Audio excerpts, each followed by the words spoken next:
सुनत हवा का हो? कुछ कहले रहला याद बा? ऐसन तो कोनो बात ना याद आवत है। अच्छा तो कटनी हो गई तो भुला गईला? ओहो, अरे बताइबू कि बुझनी बुझाइबू? क्या बात है?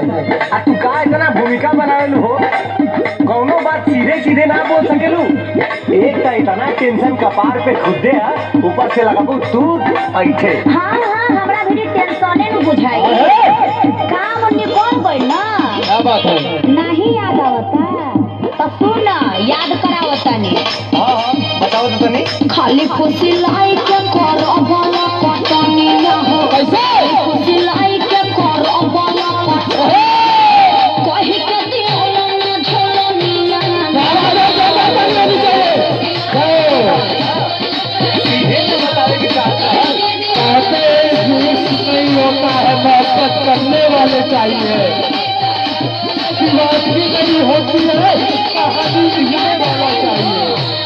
अरे क्या बात है? क्या बात है? यादे बा, लेकिन कुछ दिक्कत बा। अरे सबर का फल मीठा होला, आ तहरो के मिली सबर का फल। आज ना तो कल। हाँ तो सबरे नु करता ने।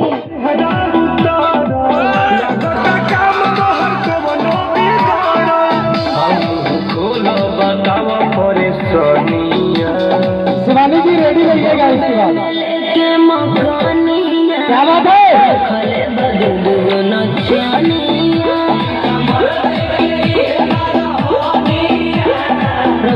क्या बात है बोलो भाई? जय हो।